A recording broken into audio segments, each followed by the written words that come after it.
Hey guys, how's it going? Hope you're doing well. My name is Crown, and today I'm going to read you some very interesting stories that I hope that you're gonna love. And now, without further ado, let's go!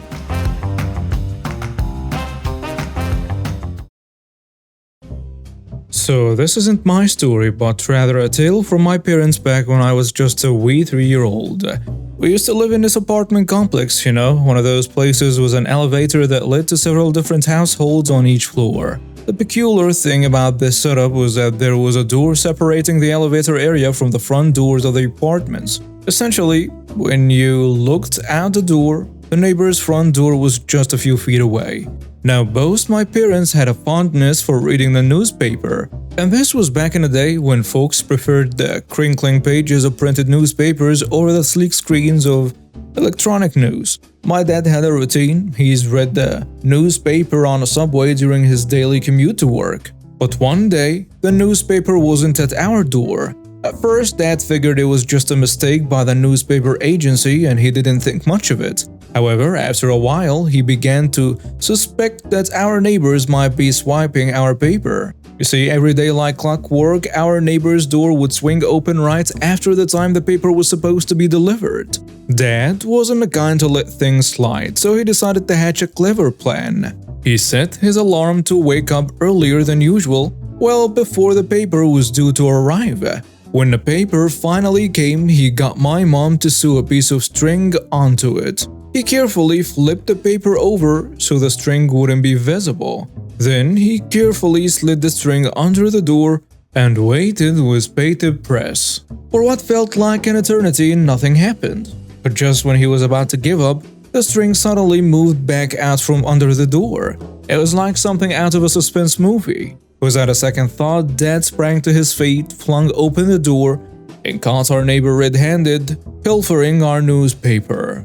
Her eyes widened in shock as she stammered for an excuse. She mumbled something about how Dad worked for a big news agency, so he had access to all the news we wanted. She even had the audacity to claim that she deserved the paper more than we did. I mean, can you believe the nerve of some people? They thought they could just take what they pleased without any consequences. But my dad wasn't about to let it slide. He promptly dialed the police, and before we knew it, our neighbor was in handcuffs, facing a charge of theft. The whole ordeal ended up costing her a hefty $200 fine. And in the process, my parents had learned a valuable lesson about dealing with entitled folks who think they can snatch away what's rightfully yours. But it was a tale that we'd remember and chuckle about for years to come. The audacity of some people, right? Not my story, but that of a friend who authorized me to post it here when I asked him.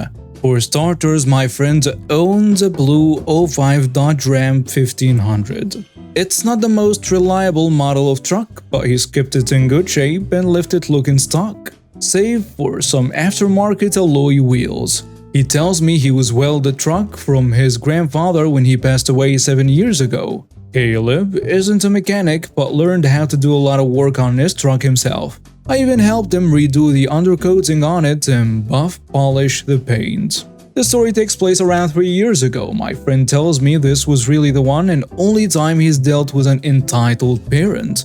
He described her as looking like a teapot, short and stout. So from this point on, the entitled mother will be referred to as Teapot. And for the sake of giving him a name, my friend in this story will be referred to as Caleb.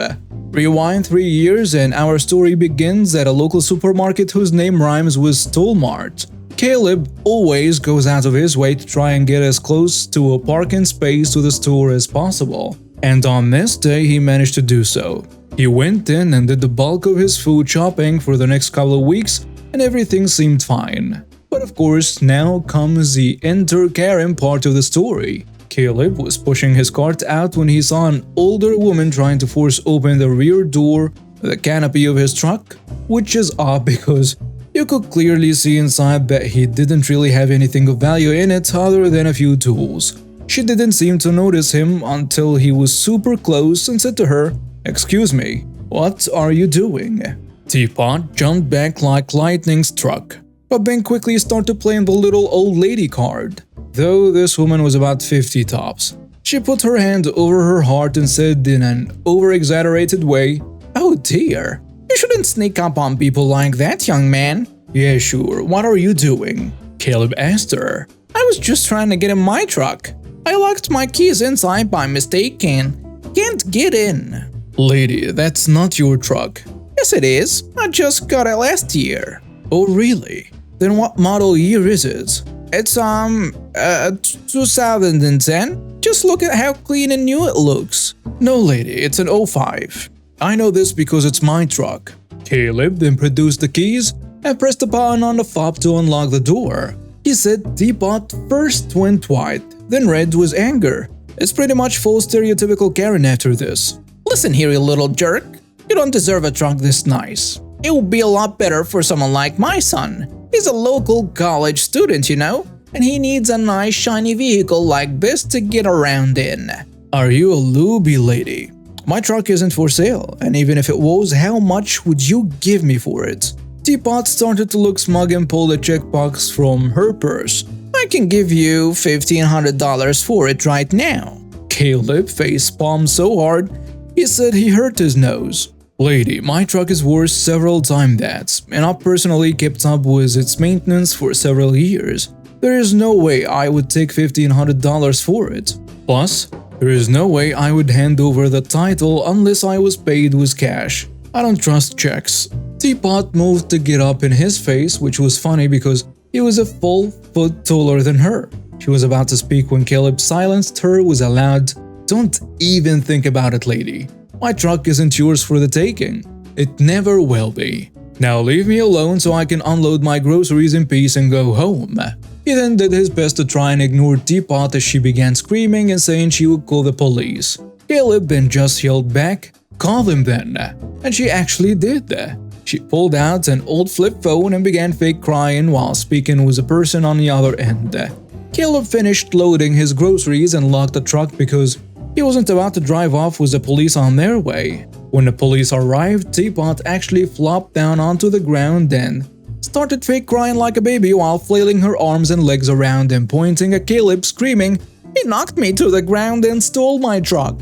And then he said he'd come back later and hurt my family. Arrest him now." The two police officers that had shown up were an older man with a mustache and a younger one that Caleb said he guessed was a rookie, because the younger cop was immediately getting ready to aim his taser when the older one stopped him so they could assess the situation first. Caleb raised both hands and calmly stated that nothing Teapot said was true, and that she's been harassing him since he caught her trying to break into his truck. Teapot, while still having a tantrum on the ground, yelled, "He's lying! Arrest him!" The rookie officer spoke with Teapot while the mustached one spoke with Caleb. Since he was so close to the store, Caleb stated that he bet that the security cameras picked up the whole thing. It was at this point that Teapot gave up on her act and started screaming like a banshee while running at Caleb with a small pocket knife she pulled from her purse. Caleb tried to back away and held his hand up, and the knife went right through his left palm, which he described to me as one of the most painful things he'd ever felt. She pulled the knife out and tried to stab him again when the rookie tackled her to the ground and tased her. Teapot flailed around and started screaming and sobbing like a baby. When she finally stopped moving, the mustached officer cuffed her while the rookie called for an ambulance. Teapot was loaded into the police cruiser kicking and screaming, "Help! Police brutality! Someone help me!" Caleb was taken to the hospital to tend to the stab wound in his hand. Turns out he was incredibly lucky as the knife had gone right between the bones and not damaged any tendons. Later in court, Teapot actually tried to plead not guilty, but the evidence against her was overwhelming and she was charged with attempted murder, attempted grand theft auto as well, and a few other things. The judge sentenced her to be put in a mental facility because she was clearly not well. As soon as that happened, Teapot flipped out and began trying to charge at the judge, but she was quickly grabbed by the guards and hauled out to the courtroom. As soon as that happened, Teapot flipped out and began trying to charge at the judge, but she was quickly grabbed by the guards and hauled out of the courtroom. Also, during the trial, Caleb met Teapot's son. Turns out he got no contact with her as soon as he was old enough to move out because she was the most controlling and overbearing mother he could imagine.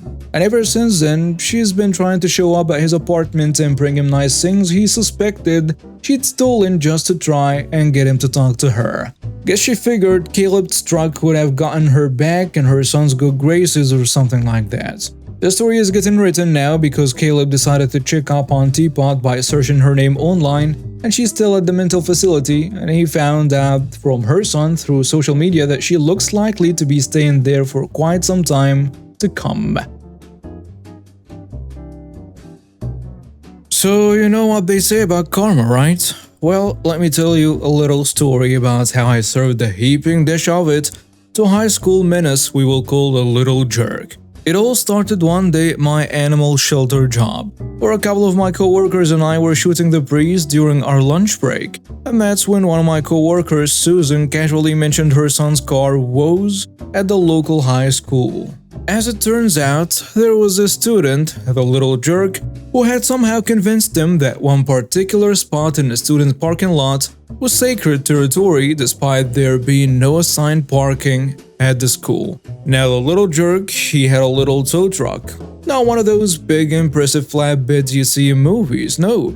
It was more like a battered pickup with a two-hook in the back. Think Mater from the movie Cars, but slightly bigger. Whenever someone dared to park in little jerk spots, he'd swoop in, hook their car, tow it out, and then smugly park in the conquered space. All the while, he often damaged the poor victim's vehicle in the process. The audacity of this kid.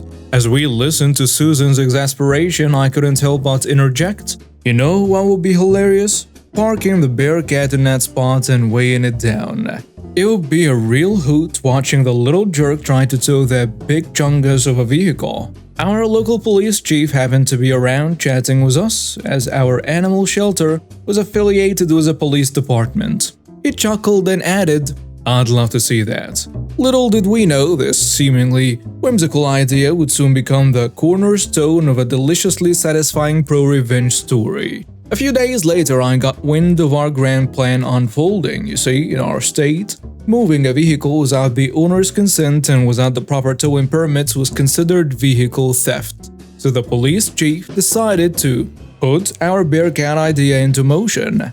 They planted a bay truck in Little Jerk spot, rigged with a substantial number of cement bags, and from what Susan later recounted, the truck was so weighed down that she was genuinely surprised it didn't just crumble under the immense load. With a bay truck in place, the police chief and his crew stationed a couple of undercover units nearby. They were all set to spring into action when the little jerk showed up. The plan was to arrest him on the spot, but the actual events that unfolded were even more hilarious and satisfying than we had ever imagined. As the sun began to dip below the horizon, little jerk swaggered up to his coveted parking spot. There it was, the magnificent Bearcat, our not-so-subtle bait. Like a moth to a flame, he couldn't resist the urge to tow the beast. As he maneuvered his tow truck into position, I could practically hear the dramatic tension building. With a look of determination that would have been amusing if it wasn't so infuriating, the little jerk revved up his engine and attempted to tow the Bearcat. For a brief moment, it seemed like he might succeed. The truck inched forward a few feet, just enough to qualify as a misdemeanor vehicle theft. Then, with a deafening roar and a cloud of robbery smoke, the tow truck's back axle made a dramatic exit from its rightful place. And that's when the undercover officers, lurking like vengeful spirits in the shadows, pounced. They emerged from their hiding spots and swiftly handcuffed the little jerk. The look of disbelief on his face as he realized he was caught in the act was absolutely priceless. But it wasn't over yet. The police reviewed the camera footage from the bait truck, and what they discovered was a gold mine of evidence. Not only had they caught the little jerk red-handed, but they also found footage of him towing countless other vehicles from that very parking spot, amassing a stack of criminal charges as impressive as the cement bags in a bait truck. The little jerk's reign of vehicular terror had come to an abrupt end, and a sweet scent of justice hung in the air. Susan, the fellow animal shelter workers, and I couldn't help but feel a sense of triumph. The school parking lot was free from the tyranny of this little jerk, and his arrogance had finally caught up with him. Little jerk was left to deal with the legal consequences of his actions. The charges against him piled up, and he faced penalties for every vehicle he had towed without consent. The weight of his deeds had grown too heavy for even his tow truck to bear. He soon found himself facing the consequences of his misguided actions, not to mention a hefty repair bill for his damaged tow truck. I recently bought a semi-detached house, and it's proving to be a lot more work than anticipated. We're having to rip everything down to its bonework. My new neighbors are a bit elusive. I know there is at least a dad and a daughter has additional needs. We've been working for 3 months, and she has been having screaming fits every time we work with anything remotely noisy. There is also a son, and I know there is at least a mom somewhere, but I've never seen her. Recently, we've moved to the bathroom, which seems to line up with her daughter's bedroom. Now, the bathroom has been the worst room yet. Literally everything has to go. Sink, bath, shower, toilet, windows, even the walls have to go. It's bad. We started 4 days ago, and immediately she started screaming so loud we could hear her over the tools and through our ear protection. When we continued the next day, her dad banged on our door, explained that she's autistic and we're invading her space. Apparently, the vibrations through the wall shook something off a shelf and broke. I apologized, and he seemed happy with that. Later that evening, he came back, clearly in from work, and started laying into me and my brother, the one helping me, called us inconsiderate jerks, and left again. Yesterday, he was red in the face with rage, asking if we're really that heartless to keep overwhelming her. I did catch sight of his daughter, and she did look distraught. So, I apologized again, but explained that I have to do it. Today, he came knocking again and demanded we move on from our drilling. He explained that his daughter hasn't been able to recover from meltdowns, but it's been a constant battle for days. He and she are both exhausted. I apologized again, but told him it was his job as a father to help her cope, and we should not have to hinder our work for a child we don't even know. He left, pissed as all hell, and ever since my wife has been giving me the cold shoulder. She's calling me a jerk, saying we would expect the same decency when our baby arrives. I understand why the dad is annoyed, but I'm on a time crunch and my brother and I are basically doing this solo, obviously excluding the hired help for things I'm not well versed in. We're continuing on with our work, but my wife still isn't talking to me. She called me a jerk and I've been delegated to the couch. The neighbors also seemed pretty pissed when we left. So am I the jerk here? And now some comments on the post. Someone saying, I would say nobody's a jerk here. I understand the father's frustration, but what other option do you have? Construction isn't quiet, even if you try to drag it out. It has to happen. Maybe try to do it when the daughter is out of the house, or arrange with the father for her to leave for a certain amount of time. Another commenter adds, I am going to go against the grain here and say that you are the jerk. I should say first, you're not breaking the law, but that doesn't mean you're not a jerk. Many jerks conduct their jerkness entirely legally. I was on your side until you said in a comment that you're doing construction work from 5 p.m. to 11 p.m. every night. If your house is connected to other houses and there isn't much of any noise insulation, then that's such a jerk move. I'd be raging with you if you were doing construction until 11 p.m. even without an autistic child in the picture. Yes, you're probably within your rights regarding noise ordinances, but that doesn't mean you aren't really a big jerk. What you need to be aware of is that by doing this, you're destroying any prospect of a good relationship with your neighbors. Not just the one you're having problems with, but likely with all the surrounding houses as well. You're giving yourself a reputation as a massive jerk, and you and your wife and your future kids are all going to suffer for it if you move into this house. A third commenter goes with, you're doing the work between 5 p.m. and 11 p.m. and it's been 3 months? Yeah, you are the jerk. I'm curious as to what steps you took prior to starting this work, to attempt to maintain or not overly impact the peace and comfort of your neighbors. This block of time is a time for rest, dinner, unwinding, and de-stressing. Did you talk to them before you started? Explain the time frame of how long it would take? Outline your plan? You say the neighbors are elusive, and I wonder how hard you have tried to pin them down. Your post is very focused on your needs, and your home being livable is a valid need. However, your neighbors have needs as well, and you seem to feel that's unfair. I am not convinced. You've tried to meet them in the middle given you're doing this work at this time of day. My suspicion is you've had a tiny voice in the back of your mind saying, well, I need to do this, even though it's in irregular hours, so everyone just has to suck it up and deal with it for a while. Others may not be willing to agree with that when it's their peace and quiet that's being sacrificed. I'm an autistic adult. Prolonged noise takes an enormous toll on me. My brain perceives noise as pain, and the more complex the noise, the more painful it is. Your actions are likely causing this girl a lot of pain, and it's been going on for months. She and her family presumably have little idea of what's happening. When, what time, what noise level to expect, and so on. Have you given them any detail? How can they plan? How can they manage to cope with the consequences of your actions, which they have no control over? How can they make the best out of this bad situation? How have you helped? How have you been neighborly about this? That you say you shouldn't have to modify your work for a child you don't even know is what really gets my goat. Do you only extend compassion to those you know? Do you not think that someone living next to you will be within a circle of people I know one day? These are your neighbors, not strangers on a plane. And now we have reached the end of today's stories. Thank you for watching and see you next time.